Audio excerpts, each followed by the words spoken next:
Hey everybody! In this video, I'm going to revisit a technique that I've already done here on my YouTube channel for creating some impressionist landscapes using the gel press and some very unique pigment inks. In my original technique, I took distress inks, which is what I'm using here, to create these little scenes, and I just added stripes of different colors to my smallest gel press, which is perfect for the front of a card, and layered those to create sort of the background. It's not often that I stamp directly onto my gel press, but when I discovered this technique, I fell in love with it, and I thought it would be fun to revisit it.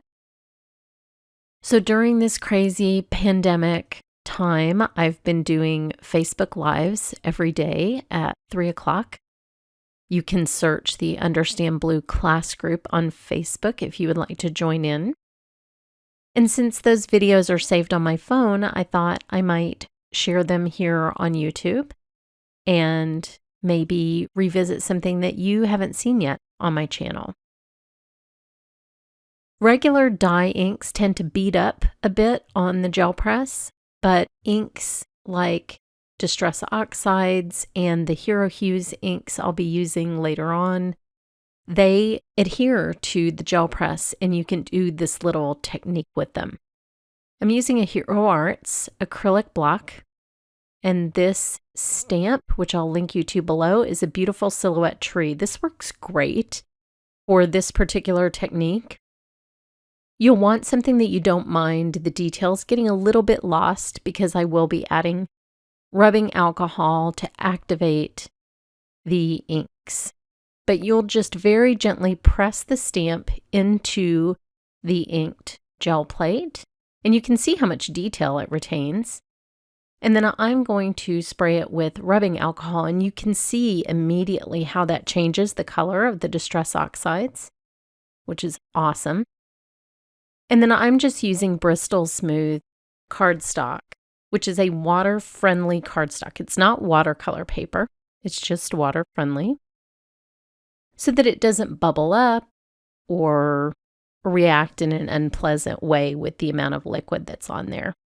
But you can see this fun, impressionist, almost pointless style landscape that gets created when you use the gel press with these fun pigment inks.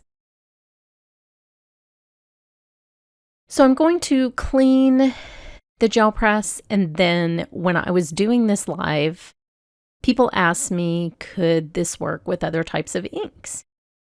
So we're about to find out that yes, indeed, it can. What you want to look for is an ink that is at least partially a pigment ink, because that's what allows it to stick on the gel press and not bead up. Now, I'm using the incredibly precious hand sanitizer right now to clean my gel press. That is pretty much my favorite way to clean the gel press. I actually don't use it to clean my hands. I like to wash my hands, and sometimes I use alcohol wipes, but I don't need the hand sanitizer for my hands unless I'm in a hospital. So I'm happy with using it for crafting.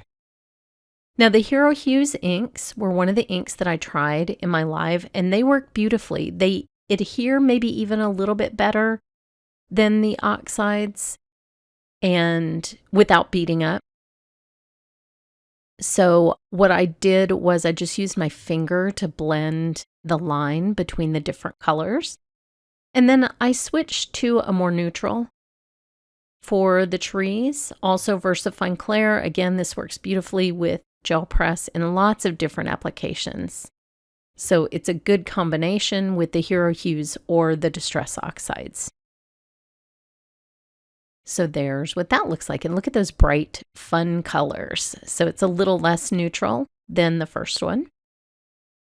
Then I wanted to use that beautiful key lime fizz, which is so bright, to make sort of a sunny day type scene. And I'm going to try stamping in Distress Oxides this time instead of VersaFine Clair on top of the Hero Hues and see how that works. This one is ground espresso. Look at that detail. It's really amazing.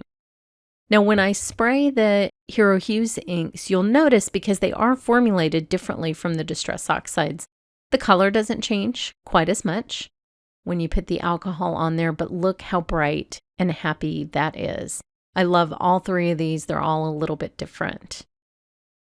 Then I'm going to try Distress Oxides with Distress Oxides just to make sure that I've done all the testing I could possibly do that we were talking about in my group.